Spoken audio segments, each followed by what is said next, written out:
Coming up on this week's episode of TechSNAP, Red Hat highlights just how leaky many open source RSA implementations are, Netflix releases the Sleepy Puppy, and the Mac is definitely under attack. Then it's a quick feedback segment, a rockin' roundup, and much, much more on this week's episode of TechSNAP.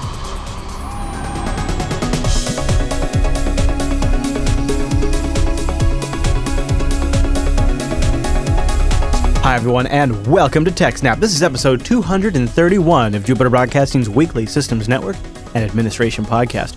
We stream this episode live on September 3rd, 2015. This episode is brought to you by our three fine sponsors, DigitalOcean, Ting, and iXsystems. I'll tell you more about those great sponsors as this here show goes on.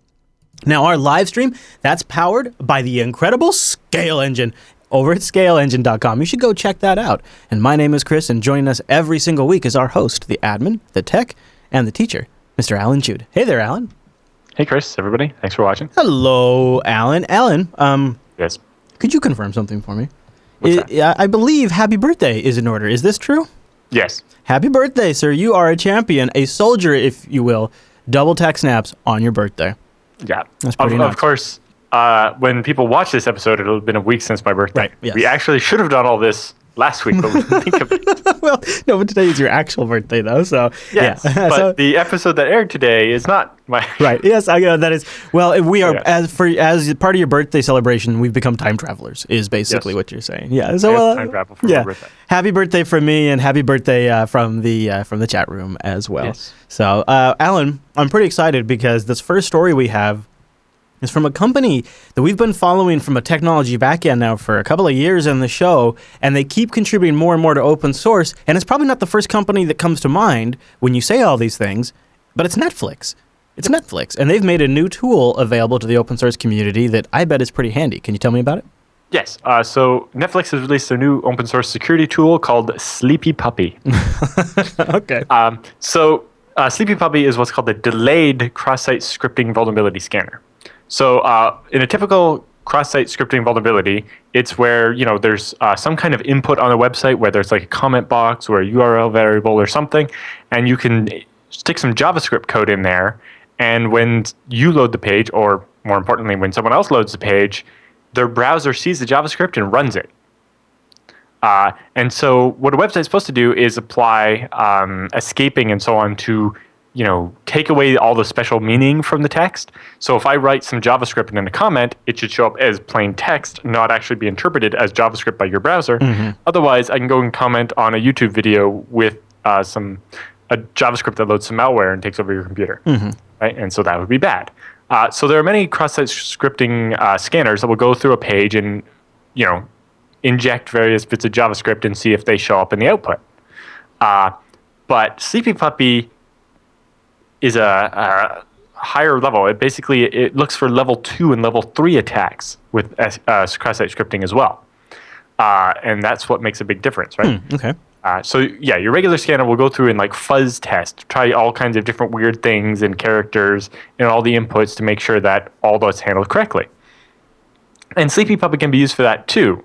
But more importantly, it can deal with other types of vulnerabilities. For example, what if an attacker injects code on the website and the website escapes it properly, so that when it shows up on the website, it's just plain text. But you make a mobile app and it accesses that same data from the database and it doesn't remember to escape it. And now your app's vulnerable. Mm-hmm. But, maybe you're not allowed to post comments from the mobile app, only from the website. So when you run the test against the mobile app, it doesn't show up as a problem because the mobile app never allows you to inject stuff. Or, some other version of that. Right. But also, what if it's the other use is some internal application, right? What if it's the admin dashboard for your application, where you approve comments from the moderation queue or something? Mm-hmm. Well, normally you don't ever make comments from the admin thing, so it doesn't have an input for that. But the worst case for a cross-site scripting is if the bad guy exploits somebody who has admin privileges on the website. Absolutely. Right. So Sleepy Puppy is a cross-site scripting payload management framework. Okay. So basically, it generates unique code snippets for each individual injection, so that when the code actually shows up somewhere and is a problem, it can be tracked back to where it was actually injected in the website. So you can find where you need to write the fix. right? So it allows you basically, there's a diagram slightly down the page from where you are now, where basically when you're the developer or security engineer and you're attacking, application number 1 on the server, and it gets stored in the database, you don't realize that application number 2 that's using that same database is actually being exploited by what you're doing. So with Sleepy Puppy, because you're putting a unique marker in every bit of JavaScript you inject, it will actually find, not only will it be like, hey, app number 2 found this problem over here, but also it'll be like, it came in through this other app over here. So, but it basically allows you to find the interactions between your apps that you might not even realize are actually there. The part that I don't quite get, the part that's not connecting for me is how does Sleepy Puppy, how does it inject trackers into JavaScript that say is like, it's WordPress or it's something that is pre-bundled up by another manufacturer? I don't. Basically, it wouldn't do it. It wouldn't say it was WordPress or whatever. It would say it was this input box on this page. So it would even tell you like where on the WordPress it was. Okay. Oh, that's very nice. Yes. So delayed cross-site scripting testing is a variant of stored cross-site scripting, which can be used to extend the scope of coverage beyond the immediate application you're testing and actually find when it leaks into other applications. Right? Because with delayed cross-site scripting testing, the security engineer injects a payload in one application, but that payload might actually be reflected and come out to a different application.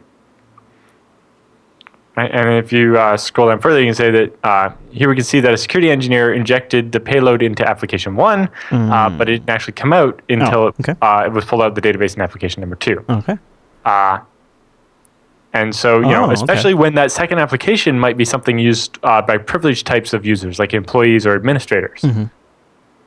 Right? And so now with Sleepy Puppy, it's all hooked up. And so Sleepy Puppy has an API as well.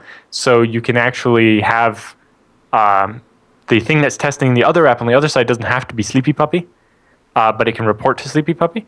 So, if you're making a mobile app or something where you're not going to be able to run Python on Android, right? Yeah. Well, but it can actually post back to a callback URL and provide, the URL, the referrer, the payload, which person is doing the testing, even uses the JavaScript canvas things to take screenshots and everything. That's pretty advanced. That's pretty cool that they're making this something this advanced open source, because this could be a little secret sauce too. Yeah, so this is they're using to protect their app, but they're like, well, exactly. None of this is actually very specific to Netflix. It would be useful to everybody. Yeah.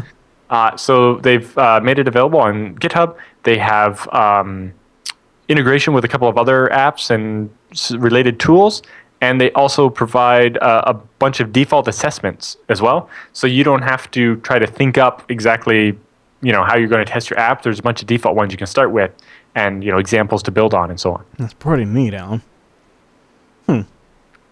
Yeah. Sleepy Puppy makes use of the following: Python 2.7 in Flask, including a number of helper packages, SQL Alchemy with configurable backend storage, Ace JavaScript editor for editing puppy scripts, HTML2 Canvas JavaScript for screenshot capture, like you just mentioned, and the optional AWS simple email service for email notifications, and S3 for screenshot storage. This is like a complete package. It even has provisions for where to store the screenshots and how to send out notifications. Yep. That's amazing. Because on the Linux side of Netflix, they use Amazon. Right. So for all the data science stuff they do, like the recommendation engine and all that, that's all run on Amazon on Linux. And then the actual delivery of the movies is all run on real hardware on FreeBSD. Yeah.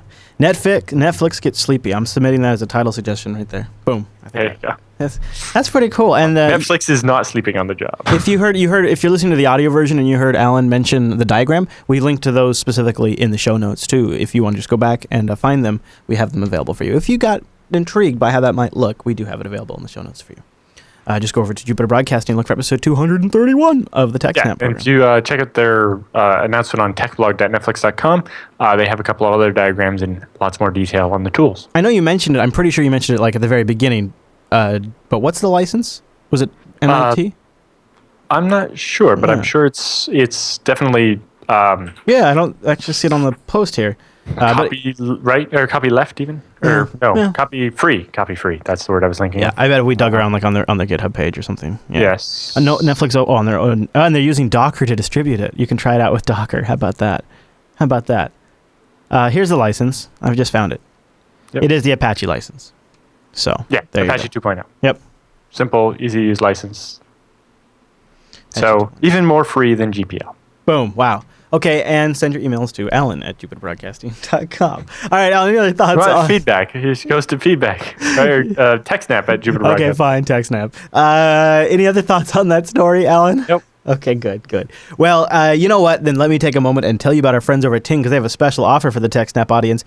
$50 off your first device, or $50 off of your credit or in credit for your service if you bring a Ting compatible device. And they have a lot of compatible devices because they have a CDMA and GSM network. So you can check over on their website at techsnap.ting.com. You got to go to techsnap.ting.com to get that promo, $50, or techsnap.ting.com just to support the show and check them out. I think Ting's a great option because they do mobile really differently. You only pay for what you use, and there's no contract, there's no early termination fee. I love that. And that means, like, when I wanted to give Noah my Nexus 5 so that way he could get like a little more experience with Android on a newer device, I didn't have to worry about canceling a contract on a year-old phone. It was I think it was like a year and something. I just was able to move it over to his account. No big deal. It's so nice because we've done the same thing with an iPhone, and I've actually had an iPhone that I've had for testing that then I've given away and then got brought back. It's able to transfer. It's a very slick system. And one of the other things that's really nice is, depending on where we're going for conferences, I've been able to take advantage of Ting's CDMA or GSM network, all with no contracts, no early termination fees, and only paying for what I'm using. It's a flat $6 just for the line. Just $6. And if, of course, you're going to have some state taxes, so that's going to depend on where you live. And then it's just your usage. And then they have no hold customer service if you get stuck, and they have a really awesome customer dashboard that really takes care of everything you'd ever actually need to use. People love Ting. You should go check it out. And I love Ting, too, because they really get into the nitty-gritty of the business, too, on their blog. Yep. And as a consumer who, I mean, I like to consider myself informed, I like to see that level of transparency and information from my cellular company. I can't even believe I'm seeing that level of information from a cellular company. Ting just really doing mobile differently, and I love this one because I actually bought into WiMAX early on because they really rolled it out big in Washington, and it was one of the first devices I ever brought over to Ting was my Evo 4G, which had WiMAX. And so they are saying, and they have a post up here notifying people that the last byte will be cast on November 6, 2015. And so they talk about what WiMAX was, why it didn't really take off, how people are affected. It's just a really, really solid post from Ting. It's good information. It's something I think would be right up the TechSNAP audience. Even if you're not a Ting customer, you could support the show by going to techsnap.ting.com, looking around, reading their blog, and finding out more about them as a company. That helps us too. Techsnap.ting.com. Go check out Ting. And while you're there, if you get a little curious, be sure you hit up that savings calculator. You just drop in your information in there. Just see how Ting stacks up. Might be worth your time. TechSNAP.ting.com. And a big thank you to Ting for sponsoring the TechSNAP program. TechSNAP.ting.com. Go get that limited $50 promo.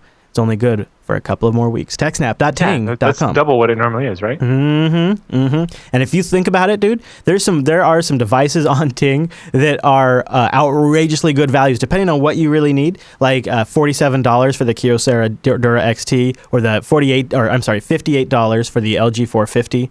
Or you could what go about one of those with the Wi-Fi, MiFi thing right there, right? Totally. Or like the Zing, or like the Motorola G is $90. You could take, with your $50 TechSNAP discount, you could basically get a $50 Moto G. That's pretty good. Yeah, with no contract, no early termination fee. That's why I say go to techsnap.ting.com so that way you get the $50 promo. And thanks to Ting for doing that. That's super cool. And it's a good way too, is like, I know I'm not even going to say it, but as we transition to fall, people go back to school, sometimes it's nice to give some nice value and connectivity without having to go into a contract and spend a whole bunch on a monthly bill.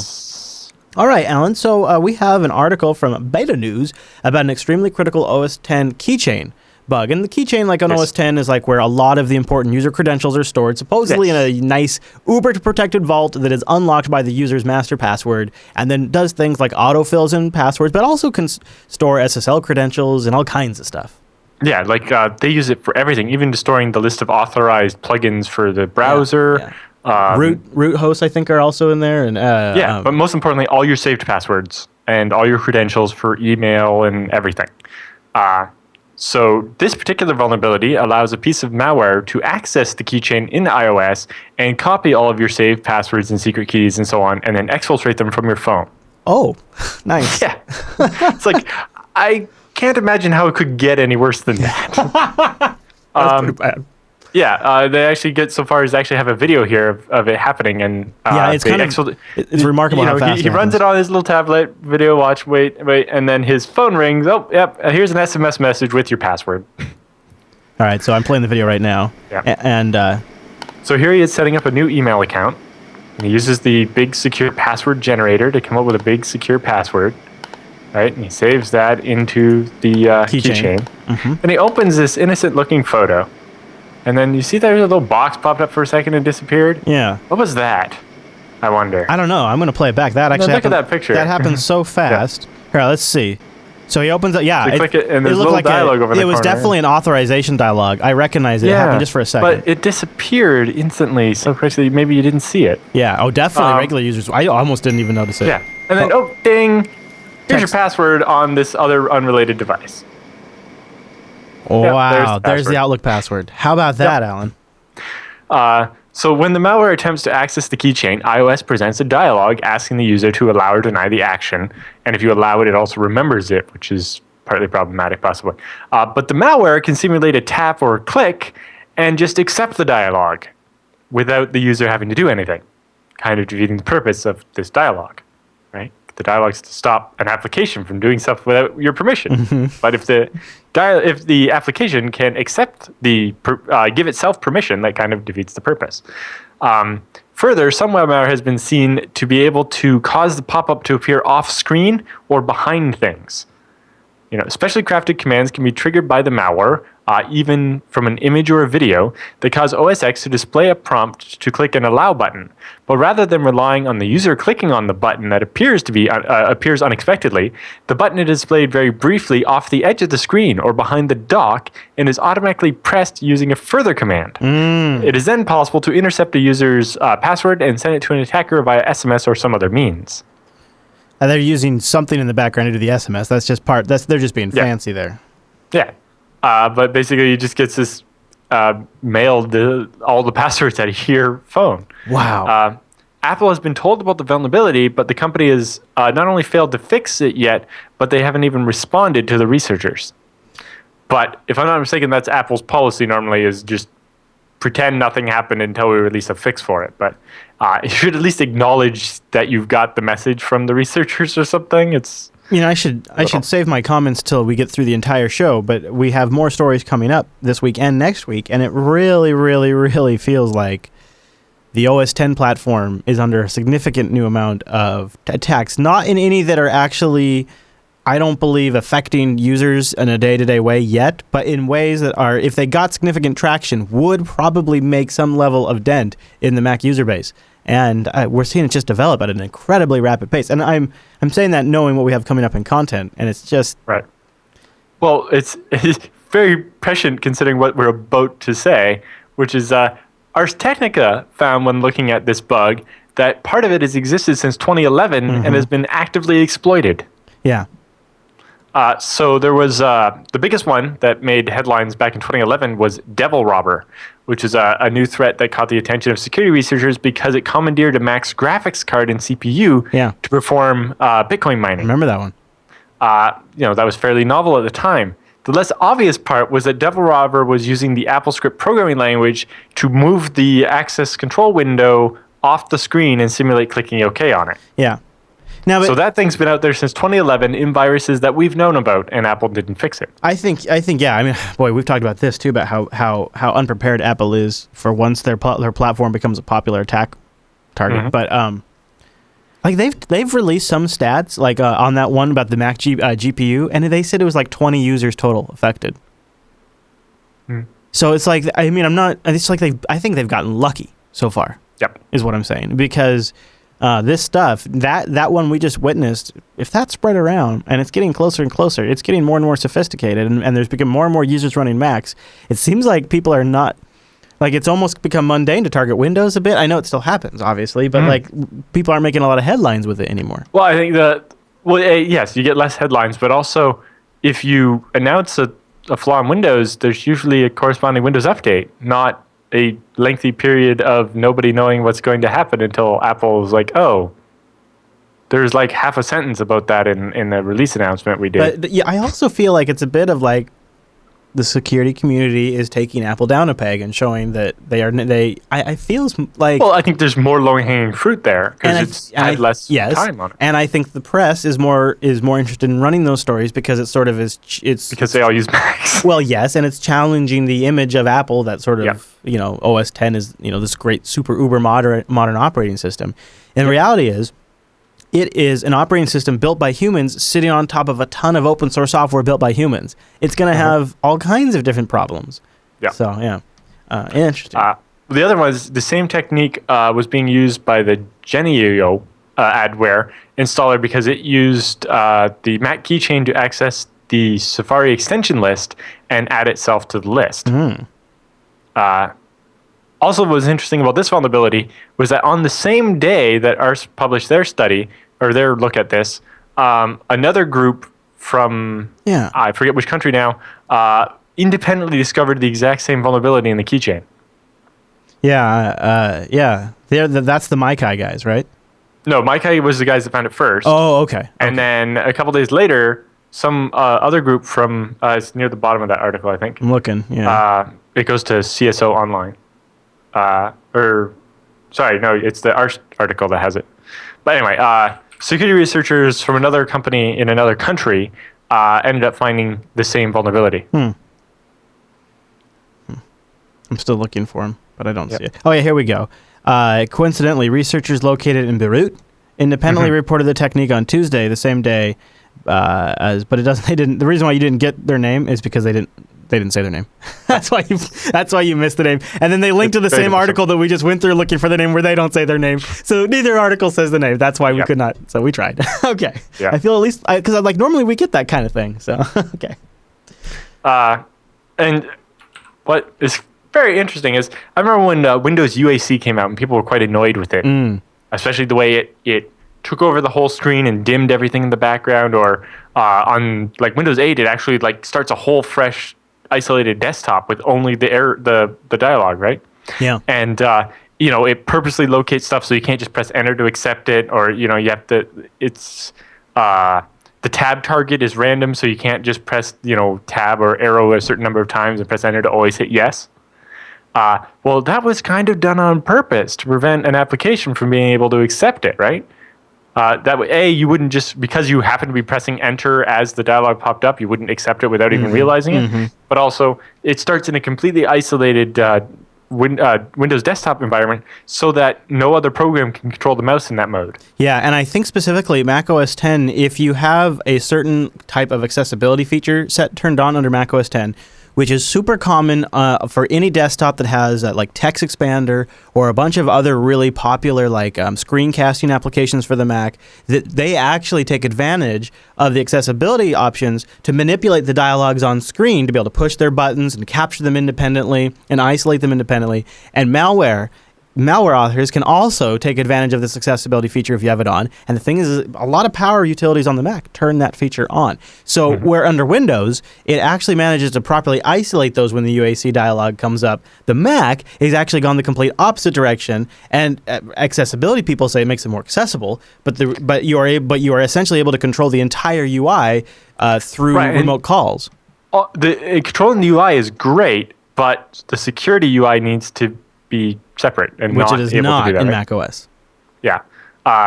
And so maybe we need something more like UAC on mobile apps, or maybe even to the point of going further, right? So the quote here says, Mac users should remember that the technique only works only when invoked by an application already installed on their system.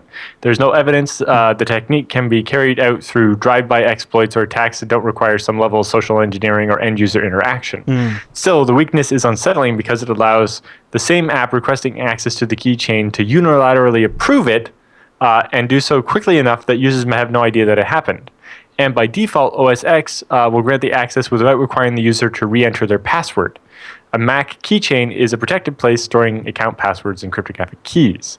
So maybe, they kind of touched on it in that quote there. Maybe the solution is actually to require the password or the unlock code for your iPhone or whatever in order to authorize an app to actually touch something sensitive like the keychain. So I'm not suggesting you have to re-enter the password every time you want to authorize an app.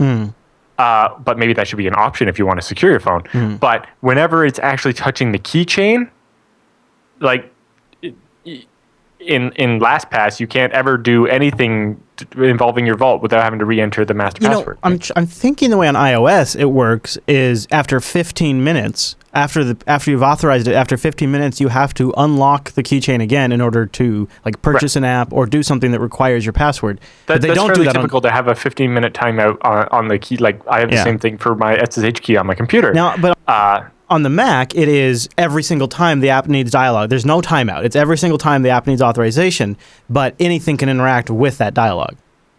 So they don't really have a middle ground on the Mac there. Well, right. Well, you could stop a program from being able to automatically accept the dialogue if it had to enter a password or a PIN number or something, right? Yeah.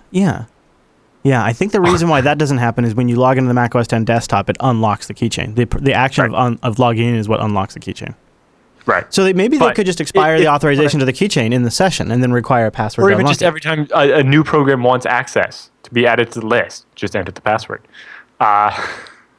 Otherwise, we end up with CAPTCHAs on the authorization dialogues. Oh, man. Don't give them ideas. Not suggesting it would be the most incredible CAPTCHAs ever. They'd be innovative and designed by Johnny Ive. Yes. I can see that with Apple. If you're not an artist, you won't understand these CAPTCHAs. Right, yeah. Okay, Alan, your thoughts on that one? Hipster-only CAPTCHAs. How's that work? But in particular, a researcher from Malwarebytes said that I think Apple needs to isolate that particular window, and they need to pull that particular window out of the window list in a way that apps can't tell it's on the screen and get its location. Right? Basically, extend the UI API to have a class for security dialogues and don't allow them to be seen by the regular API so that malware and automation programs and all that stuff can do whatever they want with all the regular dialogues, but security dialogues are protected. Yeah, and maybe even look a little specific. Yes, look different. Yeah. I mean, they do put like a lock icon on them, but I think that's not enough. Yeah, but dimming the rest of the screen and focusing on it's the only way to do it, to make it obvious that this is something different and special, and you need to pay attention and make a decision here. Yeah. I bet they're not going to be able to have anything in place by the time their next El Capitan release ships in a couple of weeks. Right. Yeah. It's way too late for that. Yeah. All right, Alan, why don't we take just a moment and thank our next sponsor. That's iXsystems. And boy, am I excited to tell you about iXsystems. Every time I get to it, it really is a treat, and you can find out more and maybe why I say that by going to iXsystems.com/TechSNAP. You can also find the ultimate guide to buying a new server for open source over there. You can avoid a lot of common mistakes, help grease the wheels with management to switch over to a proper hardware vendor who actually understands the technology you're implementing, understands the advantages, and can build solutions specific to your need and then support them. And also make sure that they work before they even leave the door. Go to iXsystems.com/TechSNAP. Also, while you're over at the iX site, you might want to check out Defeating CryptoLocker with ZFS. Look at this, yes. Alan. Now this is the tops right here. Yep. This is like the ZFS war story of all time. Yep. Well, it's funny because I basically have told people the same thing. They just didn't listen to me. So this one's a profile of a Canadian company that rents out virtual machines to their clients, and they store all of the images for the virtual machines on ZFS. And so it turns out one of their customers could sit with CryptoLocker and it's encrypting all their files. So they snapshot, in the background, they've always been snapshotting every half hour all of their virtual machines, but they take an extra snapshot of the CryptoLocker device, keep that over in the corner, and then they can do a ZFS rollback to roll the virtual machine back to just before CryptoLocker hit them and bring the machine back up with all of the data not encrypted, right? Because ZFS is copy on write. Yeah. All the encrypted versions of the files are stored separately, and you can just roll back away from it. And anyway, they have a good little interview style here thing talking about it, and it makes a very compelling case of how they've made it from recovering from CryptoLocker being weeks long tragedy to being 2 hours of manually picking through to get any files that may have been saved since CryptoLocker started. Man, talk about value as an enterprise to coming in, getting hit with something like CryptoLocker, and then being able to go back to your main data storage system and be like, this system, the way it's designed, has protected us from this. Yeah. Well, because when this came up for me was in the spring of this year when I was consulting at the college. They were all running around like chickens with their heads cut off because the shared directory shared across like all users in a department at the health sciences part of the college, which is offsite because it's co-located at a hospital, had got hit with CryptoLocker. And so they were having to restore from their tape backups over their point-to-point link across the city. And I was just like, and they're like, yeah, it's going to take like 2 days to finish the restore, and people are yelling at us. I'm like, if you had ZFS, you would just use ZFS rollback, and it would have been fixed. Al, that's not always the best time to tell people that. It's like that's like not when they want to hear that. 15-minute snapshots, you could have rolled back in literally 5 seconds. Yeah, I don't know if that's what people want to hear at that point in time, Alan. No, but it's like, well, if you would just do the right thing, but no, you're a big enterprise and you won't listen. Anyway, I like iX. It's a great story about how a company was managed to save all their clients a lot of trouble with CryptoLocker. It is. It's a good story, and it's a good example of iX has been around a long time. They know what they're doing now, and they've got a really, really good team. That's their secret sauce, and that's why it's iX is at that perfect scale where they have just the right partnerships in place, and they have such a great team and company culture. And you get a little taste of that every time you go out. In fact, iXsystems just had a great showing at VMware World too. Yep. So if you're out at VMware World, maybe you had a chance to say hi to them. So go check it out. That article's also posted up on the iXsystems website, and it's a great post by a friend of the show, Michael Dexter. So, but like how many companies have been doing open source since 1996? Yeah, and doing it well too. Exactly, doing it really, really well, and in it for the long haul. Okay, Alan, let's talk about factoring RSA keys with TLS Perfect Forward Security, and I like it. Secrecy, right. I was reading ahead because the thing that was actually jumping out at me in this post was, in big, bold letters, what is being disclosed today? What is being disclosed, Alan? If you look, it's actually a whole Q&A style like that, so that just happens to be the heading. But harking back to 1996, we were just mentioning. Yeah, right? Back in 1996, Arjun Lenstra described an attack against an optimization in RSA called the Chinese Remainder Theorem, or RSA-CRT. It's a fault. If a fault happens during the computation of a signature, when you're doing the shortcut RSA-CRT, an attacker might be able to recover the private key from the signature, which is called an RSA-CRT key leak. At the time, use of cryptography on the internet was pretty uncommon, and even 10 years later, most TLS or HTTPS connections were immune to this problem by design because they didn't use RSA for signatures, right? We used like SHA-256 or whatever, or SHA-1. Excuse me. This changed gradually when... Alan, it's your birthday. You can belch on the show. It's okay. This changed gradually when forward secrecy for TLS was recommended and introduced on many websites. So Red Hat has gone through and evaluated the source code of several free software TLS implementations to see if they implemented hardening against this particular side channel attack in their forward secrecy code. Good for Red Hat. This discovery that is missing in a bunch of these implementations. In addition, they used a TLS crawler to perform TLS handshakes with servers on the internet and collected evidence that this kind of hardening is still needed and missing in many server implementations. They saw several RSA CRT key leaks and were that should not have been observed at all, right? So they expected to find none and actually found a bunch. So that suggests that this problem is real and is out there in the real world. Yeah. It says, an observer of a private key leak can use this information to cryptographically impersonate the server, right? Because if you manage to get the whole private key, you can now pretend to be that person. And so if you get the key, then you can just redirect the traffic, do a man in the middle, and pretend to be the other end, and SSL will accept it and be like, hey, this person has the private key, so they are really the real perpetrator, right? Yeah. So either the client making the TLS handshake can see the leak, or a passive observer who's capturing network traffic. So if I'm sitting at the coffee shop watching everybody else's wireless connection, and they connect somewhere, I could see the key to where they're going. Okay. The key leak also enables decryption of connections that don't use forward secrecy. So if you're using forward secrecy and talking to the server and I manage to get the key, I can decrypt the communication of anybody who's not using forward secrecy because those are statically encrypted, right? Without the need to do a man-in-the-middle attack, right? Because I can just decrypt all the sessions I can capture passively without having to actually interfere with the connection. Yeah. However, because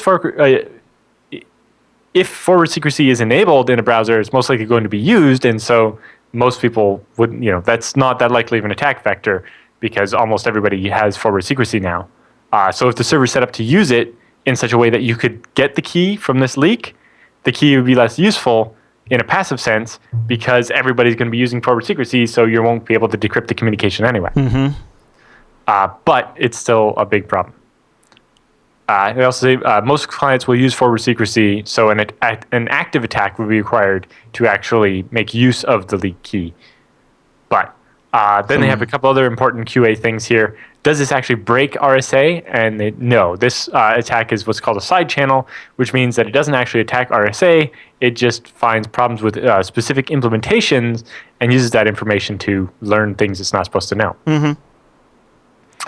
So they did a study and looked at all the different open source implementations of RSA. Yeah. And OpenSSL and NSS, which is the Mozilla one used in Firefox and so on, are not vulnerable. They have the hardening and they're good. Good. But pretty much everything else, not so much. Not good.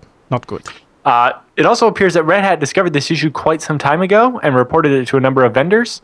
In particular, they cite that Oracle, they talked to Oracle about this being a problem in OpenJDK and their RSA implementation. And Oracle fixed that in April of this year. So Red Hat's been sitting on this one for a while trying to get it fixed. Yeah. And the fact that Oracle got it fixed in April means that Oracle probably had quite a, they're not known for being quick about it. So they had it so how bad are some of the other vendors that Red Hat was trying to deal with here? Jeez. And from the wording in their thing, they gave up on some of those vendors and just said, sorry, you've had like a year. Or it maybe, yeah. Yeah, you've had more than 6 months. We're sorry. We're going with it.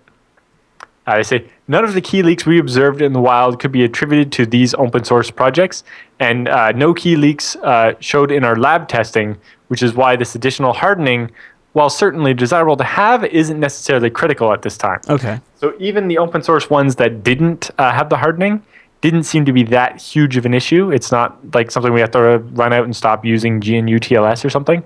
But we'd rather see that the next version has this. But a bunch of these proprietary implementations apparently are really terrible. They say, once the necessary data is collected, the actual computation is marginally more complicated than a regular RSA signature verification, which means that you're not going to be spending hours on, or like thousands of machines on Amazon or something to brute force this. It's very cheap in terms of computational cost, particularly in comparison to some other kind of attack. So once you get this key leak information, it's fairly trivial to do the math. It's not going to take hours or days or thousands of computers. But then I love the very last question that they have on their little QA thing here, which is really telling about how things are right now. Does this vulnerability have a name? I love this one too. Yeah, that's good. They're like, we think that RSA CRT hardening for the countermeasure or RSA CRT key leaks for the side channel attack is sufficiently short and descriptive that no branding is appropriate. We expect that several CVE IDs will be assigned for the underlying vulnerabilities leading to RSA CRT key leaks. Some vendors may also assign CVE IDs to RSA CRT hardening, although no key leaks have been seen in practice so far. But basically they're saying that this one self-describes enough that it doesn't need a name. I actually feel like I think it's even going beyond that. I feel like, because they didn't have to put this in here at all, it's self-evident. This is them making, I think, a comment on this whole naming thing. And maybe naming made sense for Heartbleed because of the, like, weakness in the heartbeat, blah, blah, blah, wouldn't have been as catchy. But sometimes I think they're trying too hard. Like, what was that? Backronym one was, well, that one was done on purpose, so maybe that was not a bad example. But But looking through the software list, they have GNU PG, NSS, OpenSSL, and OpenJDK after the fix are all have the hardening and are good. Okay. Although they make some comments about the way OpenSSL does it maybe isn't the best, but it's not practical to exploit right now, but maybe they'll improve that over time. Also, cryptlib has hardening, but it's off by default because it makes it 10% slower. Okay. And they think it's not worth it. But if you want it, it's something you can turn on. However, they point out that GNU TLS doesn't have any hardening, although that's because they just used libgcrypt and Nettle, both of which don't have the hardening. So it wasn't necessarily a decision made at GNU TLS.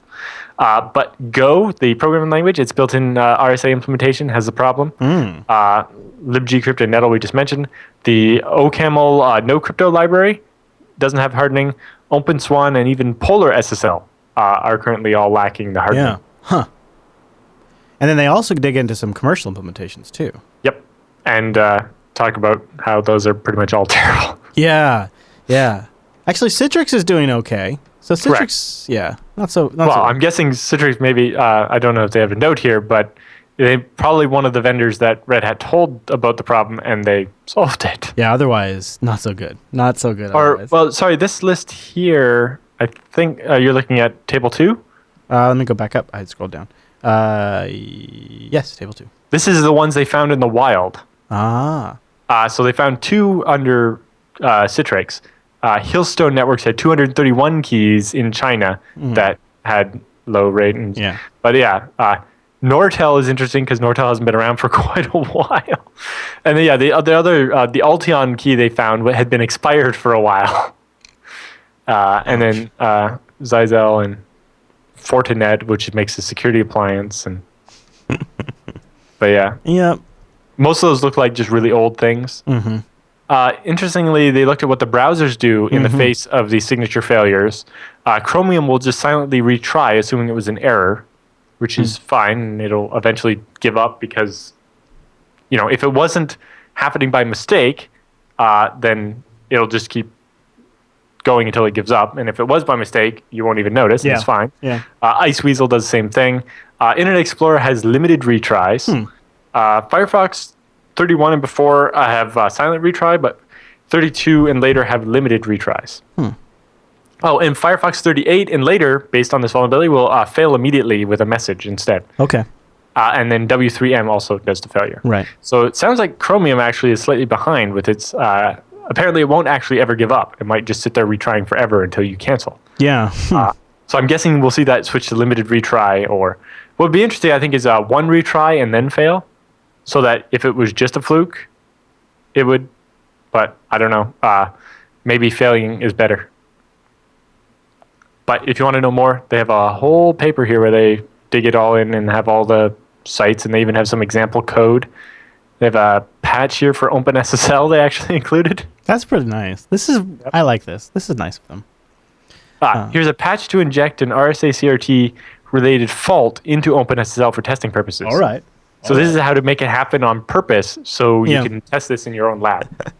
Reproducers like this are very nice to have. You don't often see that in these papers, especially how easy it is. It's like 10 lines. It's classy. This is classy. Well done, White Hat. White Hat or Red Hat? Red Hat. Yeah. The company. Yeah. All right, Mr. Judy, any other thoughts on that? Nope, that's about it for that one. And of course, Alan has the full report linked in the show notes because that's how he rolls. All right, well, let me tell you how I roll. That's DigitalOcean. I roll my machines over there all the time on demand at DigitalOcean.com. They're a simple cloud hosting provider dedicated to offering the most intuitive and easy way for you to roll your own server up in the cloud, right from boot all the way up to finish, because they have an HTML5 console and you can get started in less than 55 seconds. And pricing plans start at only $5 a month. And if you use our promo code, get ready for this. It's the promo code of absolute power and knowledge, SNAPOcean. That's one word, and that's lowercase. SNAPOcean over at DigitalOcean.com will give you a $10 credit. And then you can try out that rig for $5 a month, $5 a month for 2 months, because you get a $10 credit. That's really nice. And here's what you get for $5 a month. 512 megabytes of RAM, 20 gigabyte SSD, because they're all SSDs, all their machines, 1 CPU, and you get a terabyte of transfer for $5 total a month. And then, of course, you can try it out for free. And you can try something like FreeBSD, CoreOS, Debian, Ubuntu. They have a great selection of virtual machines and applications you can deploy with a single click. And they have a good selection of locations. They have data centers in New York, San Francisco, Singapore, Amsterdam, and London. And their interface to manage all of this is really, really, really nice. It's the best interface I've seen out on the web. And the other thing I really love about it is it doesn't necessarily make it watered down. They've managed to walk that line extremely well. And then to take it up even another notch, they have an API available that you can use. You can integrate with your existing infrastructure, or you can just use a lot of the good stuff the community has already written that takes advantage of the API. Remember, SnapOcean gives you a $10 credit while you're over there to try it out. So many nice things, and their pricing plans are super straightforward, and they have a bunch of really good tutorials. I like this one about setting up Apache virtual hosts on Ubuntu 14.04. That's pretty solid. Blaster could have used that the other day. He's going to be, yeah. I bet his face just turned awfully red if he's listening right now. Go over to DigitalOcean.com, use the promo code SnapOcean, deploy a machine, try it out. I went over there and cut the cord from Google for my contact syncs and calendar sync to OwnCloud the beginning of the year. I can't remember. It's been quite a while now, and it works really, really smooth for that kind of stuff. I got a Minecraft server up there, BitTorrent sync.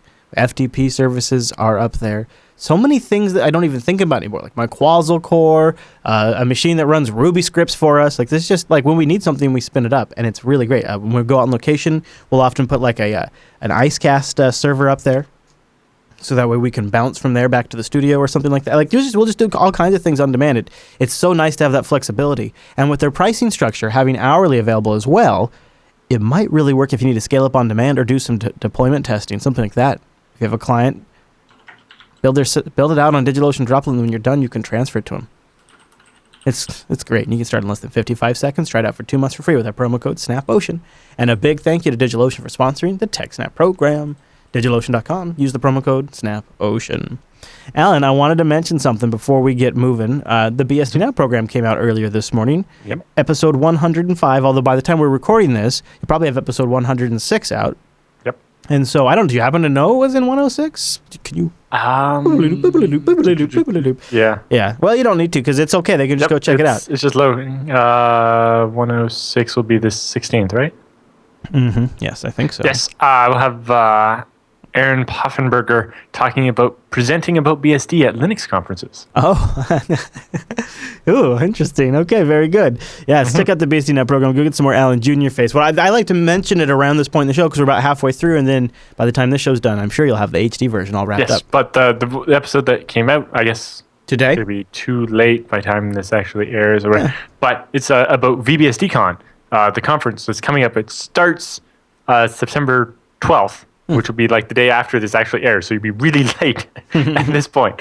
But if you're interested in meeting up or whatever, it's a great conference, and it's not expensive to get in. It's in Reston, Virginia, which is near Washington, D.C. Yes. Chris and I will both be there, as well as like 100 other BSD people. There you go. If you're watching live, you can find out more by going and checking out episode 105 of the BSD-Now program. Or vbsdcon.com. Mm-hmm. All right, well, with the news all done, that means it's time for the TechSNAP feedback.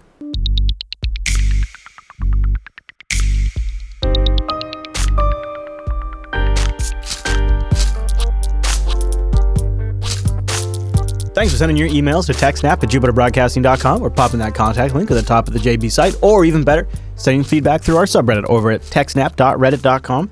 Our first email this week comes in from Anders. And he writes, in response to a recent email we had about a cheap off-the-shelf pfSense hardware, he says, recently, my pfSense machine gave up, and I had to migrate my pfSense to something else.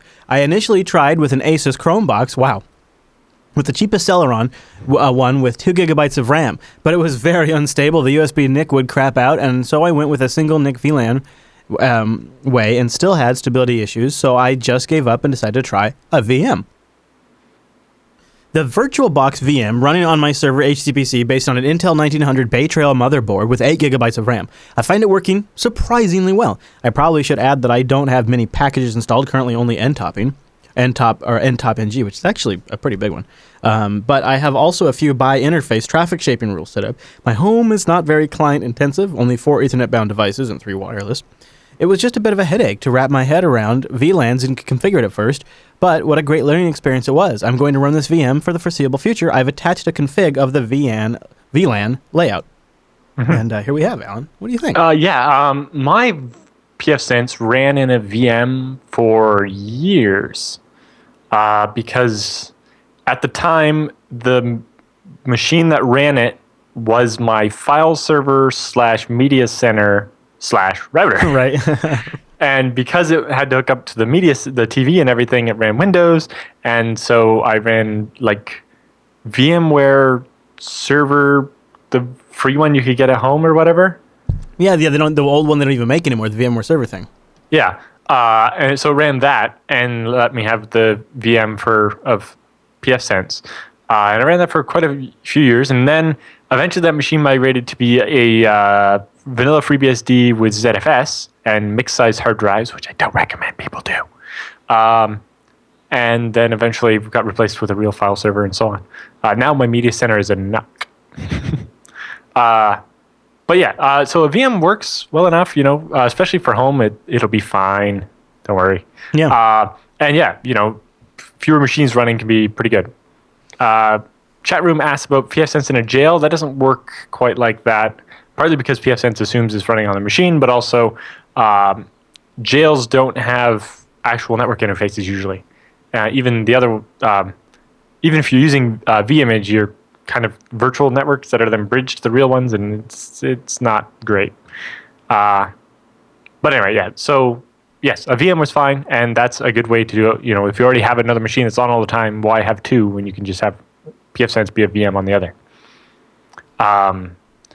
And then VLANs, yes, I can definitely say that when I first got involved with that was very confusing. Biggest thing to understand is that what tagged and untagged actually mean.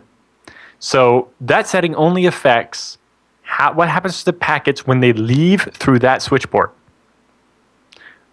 So if we're looking at his little diagram there, and you can see that a lot of them are set to untagged, and that's what you would expect because most of your machines probably don't understand VLANs. I only have one Windows machine in my house that actually understands VLANs. All the rest have to be untagged, and then all my BSD machines can have real VLANs. Mm-hmm. But Intel only exposes the VLAN stuff on their more expensive NICs. Even though the NIC can do it, they don't expose it to the driver in Windows unless you have a more expensive one. Mm-hmm. Anyway, if you're looking at his thing, you can see that his home server is tagged in a couple of the VLANs, but the rest, most of the regular client machines are not. So basically, when a packet comes in, whether or not so there's a slot in the Ethernet header that indicates which VLAN the packet's in. And NICs ignore all packets that aren't in one of the VLANs they're set up for. So anyway, when the port is marked tagged in the switch, it means that when the packet exits, it keeps that VLAN tag, saying this packet's for VLAN number 10, right? And then the NIC that will receive it it would normally ignore the packet unless it's set up for VLAN 10, and then it will go to that virtual interface instead of the main one. So for regular machines that don't know about your VLANs, you have to set it to untagged. And that means that the packets, when they leave the switch, they'll have the VLAN tag taken off, and it'll just be a regular LAN packet instead. Mm-hmm. Now, if you take the same machine and put it in two different VLANs, both untagged, it'll basically get both those flows of traffic mixed together. Mm-hmm. And that works okay. The problem comes in that you have the settings for going the other way are somewhere else. So you can see he's at the bottom of his little diagram there. He has the PV ID. That's the primary VLAN ID. You can only have one of those for each port. Mm-hmm. And that sets, if a packet comes in and it doesn't have a tag, then add this tag to it. And the default for every port is 1, right? So for example, if you have a machine that's in two VLANs and you set its primary VLAN tag to 10, that means that every packet that comes in is going to be set to 10 unless it already has a VLAN tag. Well, if it's a machine that doesn't know about the VLANs, it's never going to set that. And so while it might receive packets from, VLAN 300 and VLAN 10, all the replies are going to go into VLAN 10. because the machine isn't tagging them, right? Mm-hmm.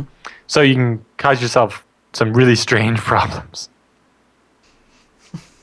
Do you think with the, I mean, he's got what? One, two, he's only got a few machines. Yep. He might be overdoing it. Maybe not. It's fun, at least. My house has a little bit more than that, actually. Like, I can definitely understand. He has one for his IPTV because that actually comes in mixed with his internet from his ISP. Yeah. And same for VoIP. I can definitely understand wanting your phone not to be able to be messed with by the internet or whatever.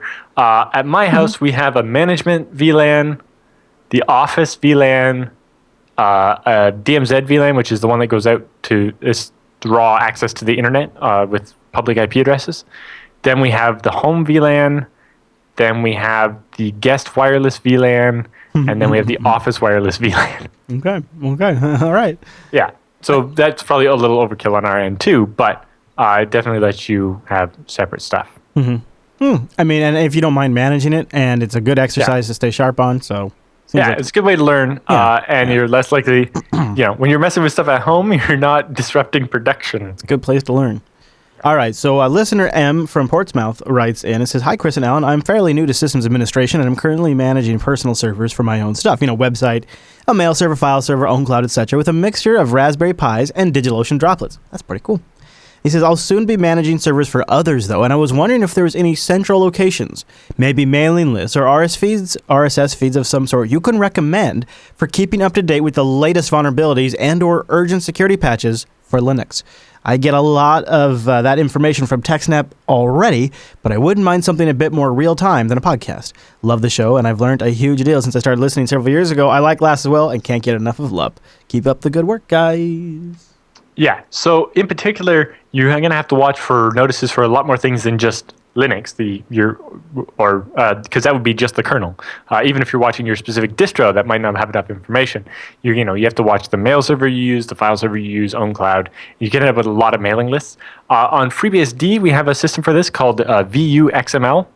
It's basically vulnerability notification thing, and it's anything that's in the ports tree. When there's a vulnerability, it gets added to this big XML file, and that's what powers the package audit command, which you can run, and it will tell you of all the packages you have installed, which ones currently have known vulnerabilities, so you can be sure to upgrade them. That's nice. So you can set this up automatically with like Nagios, so that you'll just get an alert when a server has vulnerable packages on it, and it will keep bothering you until you update it. That's nice. That works very well. So something centralized more like that. And the nice thing with package audit is it's automatically filtering to only notify you about packages you have installed, right? Whereas if you just subscribe to some RSS feed, sure, it's going to tell you about every vulnerability, but you're going to get tired of seeing ones that are things you don't have, right? I'm sure, does Yum or apt have something similar? Yep. Yeah, most package managers they'll report what needs updates. And then there is in the kernel itself, there is a audit framework which you can use to collect some information. So there's some areas there too. There's also a new automated one that we started using in FreeBSD called CPE or something. I forget. The difference here is going to be it's going to vary distro to distro. So Pacman will probably give you a different set of information than say apt will. Right, so there's going to be a bit of variance there. Okay, that's a good tip though. And so you think RSS feeds, news feeds of the individual projects? Right. Well, it's interesting. Somebody in the chat room just said he thinks that we need an equivalent of package audit for the base system of FreeBSD, and actually, no, we already have that. So if there's a vulnerability that affects FreeBSD, anything in the base system, then that gets announced on the FreeBSD/security mailing list, and also gets posted on the front page of the website where there's an RSS feed, and will get updated via FreeBSD-update, which you can set up with a cron tab to run in the background every day and just automatically patch everything.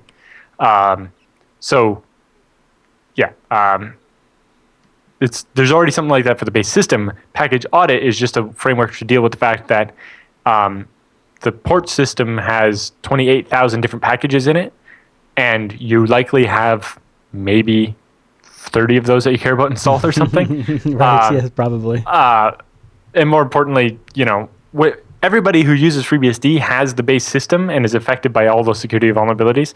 And so when that announcement goes out, everybody can subscribe to that and know that every one of these is something they need to care about. Whereas if they did the same thing for packages, there would be like 100 emails a day, and most of them wouldn't impact most people that would get the email, and it would just be annoying. I was just reviewing the commands for RPM and for DPKG to generate those reports. Yeah, that's what more annoying that there's not an official audit system. That'd be nice. Yeah. All right, so that's all the emails we have this week because that's all the emails we got. You guys kind of failed us. Where's our emails? We asked you for emails, and we get we figured two things might have happened. Some of you are probably a couple of weeks behind. That's not too uncommon. And the other thing is probably a lot of you think, well, somebody else is going to send an email, and so I don't need to. No, we need your emails. That's why we say that. Emails. All those.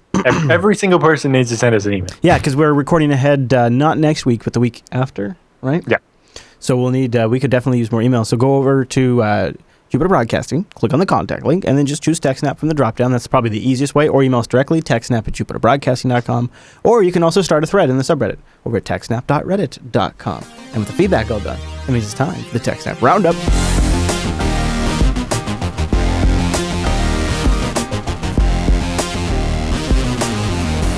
Welcome to the TechSNAP Roundup. Yeah, that's what that crazy music means. Now, the roundup of stories, it just didn't fit at the top of the show, but we still want to give you some links to follow up on your own after the show. And some of these links came from our subreddit over at techsnap.reddit.com, like this first one. Surprise, surprise, China and Russia are cross-referencing OPM data and other hacks to out U.S. spies. This is according to a story that ran in the L.A. Times. Criminal organizations acting as fronts for China and Russia. We're not actually connecting it directly to China and Russia, but criminal organizations fronting are sifting through OPM, Ashley Madison, yada, yada, different kind of hacks, and correlating identifications of people, including perhaps some people in the witness protection program, I've read. Oh, I guess the OPM has data on everybody that gets paid by the government. Yeah.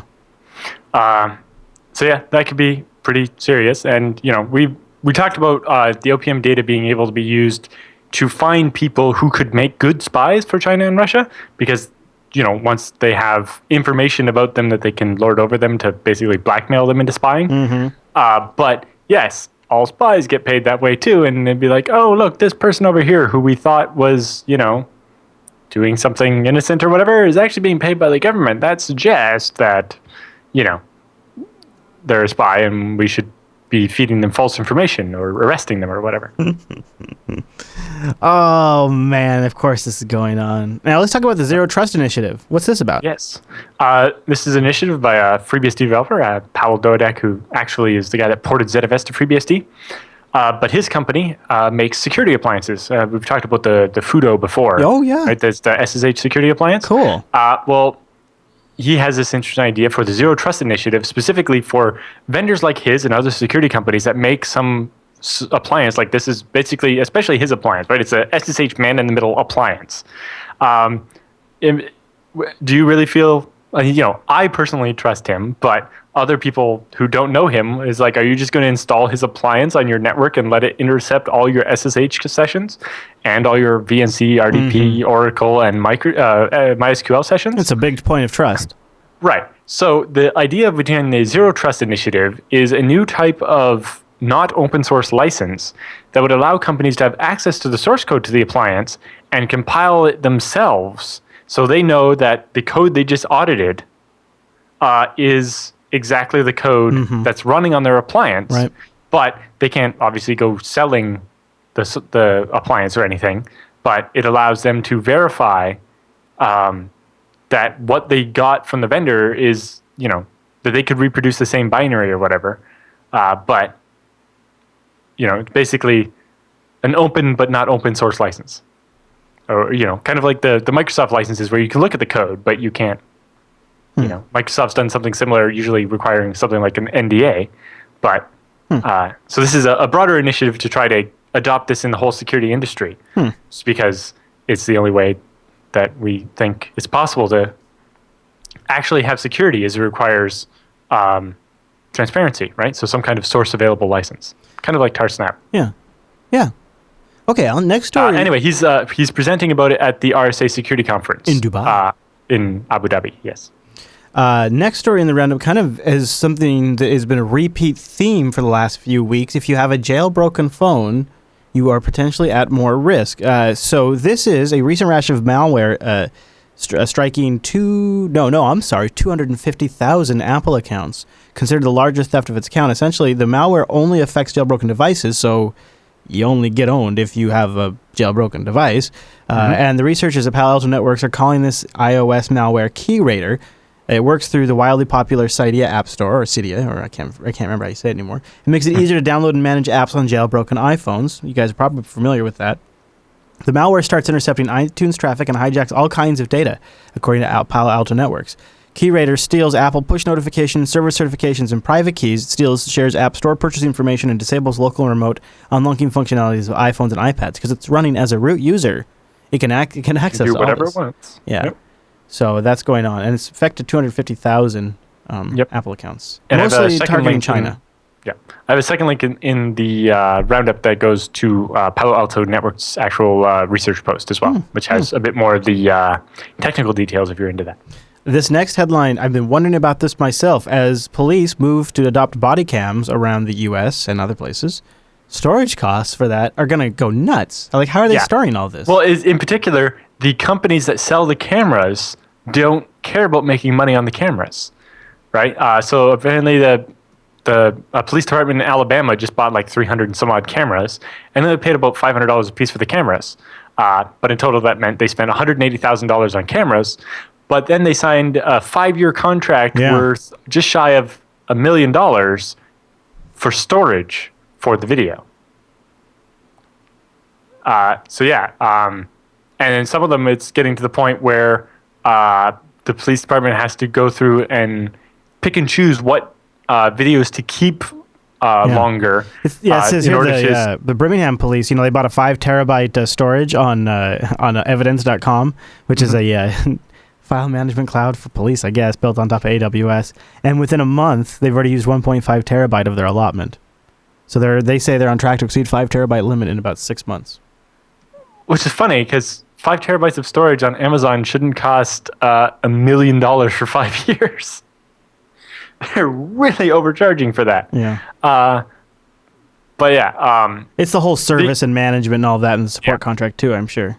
Yeah, but the interesting thing is that some of the laws, for example, in Alberta about retaining evidence haven't caught up to this idea of these cameras yet. And so it's up to the police department to decide how long they need to keep each video, which seems like a bad situation to be in because, if a certain video contains something the police department rather didn't exist, they would decide, our retention policy decides that this video should just go away. Yeah, exactly. Oh, yeah, that one that incriminated our officers for too much physical activity or abuse or whatever. Yeah, it could be anything like that. Yeah, but mostly it seems like it should have the same laws as most other evidence, which requires keeping it for quite a while. And it seems they need a more scalable approach. Because the other question is, if they're going to be uploading 5 terabytes of stuff to this service in, space of a couple months, that requires quite an internet connection. Mm-hmm. Yeah. To be pushing that much data up. That's true. And it mostly comes down if we have a standard DSL connection or something to the police department, how much of that bandwidth are we using every day just uploading the videos from that day? At what point does it make more sense to have, replicated pairs of ZFS boxes or something instead of this online service? Mm-hmm. But yeah, I can see at some point some company is going to just start giving the cameras away and if you sign the contract for the storage. Yeah, absolutely.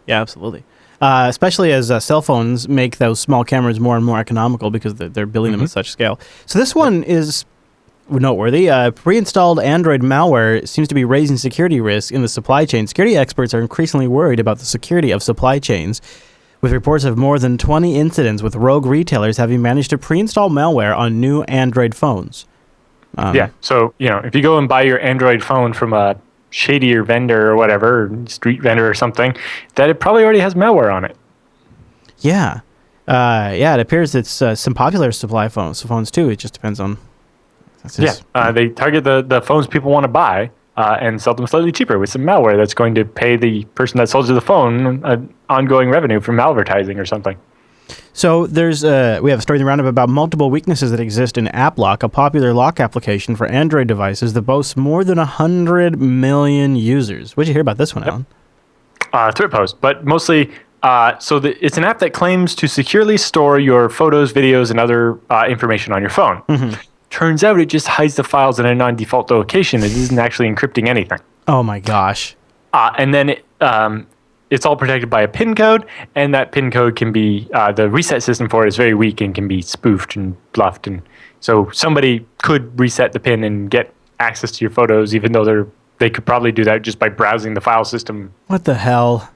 Jeez Louise. Don't trust random apps that claim to provide security. Yeah, or half the time they're making it worse. Don't trust random ransomware either. An Android ransomware app uses XMPP to chat, call home, and claims it's from the NSA. Which I have a rule of thumb: if the software claims it's being made by the NSA, it's not made by the NSA. FBI, yeah, or anybody like that. Yeah. And if it wants money, it's not from the government. The simple locker, or simp locker, I guess maybe how you say it, lurks as designed legitimate flash or a video player, and then installs malware on the Android device. How about that? Checkpoint, the folks that are finding this, they republished the report last week. They have evidence that users have already paid hundreds of thousands of dollars to get their files unencrypted by this new variant. They estimate that the number of infected devices so far is in the tens of thousands, but may be much higher because the software can easily be removed once it's installed. Because the software can't be easily removed once it's installed, and because the files encrypted can't be recovered without it, victims have no choice but to either pay $500 to get their files decrypted or wipe the device and start over from scratch. And it's coming in over XMPP, and it can communicate with websites over HTTPS to obtain new encryption keys. Yikes. How about that? That's nasty, isn't it? Pretty crazy. That is pretty crazy. All right. Now, what's this next story about, Alan? So this is a kind of a two-part story. It's this lady here who is trying to convince the government that they should have a bug bounty program, and that maybe it should cover things not just that the government has, but if it's anything critical infrastructure, the government could help increase safety by having a bug bounty program. Yeah. And she's known already for the impossible in that she actually convinced Microsoft to start a bug bounty program. Right. So she's in a good position to convince other people. That would be great. And then separately, she has an opinion piece here about the Wassenaar Agreement and how that could actually totally screw up the way we do vulnerability disclosure and research in general. Okay. Well, that's really cool, Alan. All right. And then our last story in the roundup, the Department of Justice. No? Oh, did I miss one? Second to last? How many close? Oh, okay. Second to last. Department of Justice being sued by Reuters, that one? Yep. Oh, that's right. So it turns out back in 2007, the FBI faked a news story. Yes, we covered that, didn't we? On Reuters, and so that the guy they were after, they sent him the link over like social media or something, or instant messenger. Facebook, right? I don't know if it was Facebook or not. Anyway, and when he clicked the link, the fake link that went to, or the link that went to a fake Reuters story, it installed malware on his computer that they used to spy on his computer and eventually prove that he did something wrong or something. Well, Reuters has been trying to get information about how this was done and so on under the Freedom of Information Act, and the Department of Justice has been stonewalling them. And in particular, they say it's very dangerous for the government to pretend to be reporters because it means it's harder for reporters to do their jobs. At least for a while anyway, there was a rule at the CIA about not pretending to be a reporter so that real reporters could go out in the rest of the world and not just get arrested as spies automatically. Right? Yeah. If you're the CIA, your cover can't be that you're a reporter. Yeah. Well, the FBI and so on should have the same restriction. Just like a reporter is not going to act like it's an FBI agent to get a good story, because that's going to get exactly. Yeah, it was the Seattle Times, as I recall, because that happened in my neck of the woods, and they had messaged him over Facebook. And when he clicked the link in Facebook, he was presented with a site that looked exactly like the Seattle Times website. They recreated the website. They just basically spoofed an article on there, and then they installed malware on his computer. Literally, actually, a phishing attack. Yeah, that's what they do. Yep. So yeah, okay. Now I believe the last kind of story isn't really a story. It's more of a Google search. That's probably what I thought. It's a Google search. Yeah. So if you go into Google and search for, in quotes, "not for public release," and set the file type to .pdf, you will find a giant list of PDFs that are not for public release, but are available on the internet. AER.gov.au is the first one that comes up. Well, the third or fourth one that came up on my search. Docs.house.gov. This I see one here. It's oema.us. Do you see one there? It's the second on my screen, but your search results are obviously different. I don't see. Oh, yeah, I see. Yeah, here it is, a little bit further down. Yep. Phone directory for Oklahoma FBI offices. Yeah, you click that, and it says, not for public release, for use by public safety agencies only. Yikes. And a list of the internal phone numbers for a bunch of FBI offices. Here's Oklahoma FBI, state of New Jersey. Oh, my gosh. USDA Forest Service. All these things very clearly say not for public release on them. Execution procedures for the Death Penalty Information Center. How about that one? Yeah. Wow. Not for public release, confidential, blah, blah, blah. And you can easily just find these with a Google search. Oh, man. Some of them maybe got moved publicly after us. Just who knows? Yes, exactly. I was like, I'm posting this on purpose because they didn't want me to. Mm-hmm. But some of them, when it comes from a .us or .gov one, and it's like, this is very obviously they put this here for internal use and didn't realize that it was on the internet and gets spidered. Yep, and it did. And now we can laugh at them. All right, so that brings us to the end of this week's episode of TechSNAP. We are going to be, we will not be live next week, but you will have a download next week that you can find, and you can always follow our live schedule over at jupiterbroadcasting.com/calendar. When we are live, I suggest you should join us because like today was Alan's birthday, and you got to see him play with a lightsaber on the live stream in between shows. Yeah, which is pretty rare because I don't like Star Wars. So there you go. See, you only get to see that if you watch live, but there you have it over at jblive.tv, jupiterbroadcasting.com/calendar. And don't forget, we also really want your emails. Please send your TechSNAP questions in. Please. It's for my birthday. You owe me a present, which is an email. Wow. There you go. All right, everybody. Thanks so much for tuning in this week's episode of TechSNAP, and we'll see you right back here next week.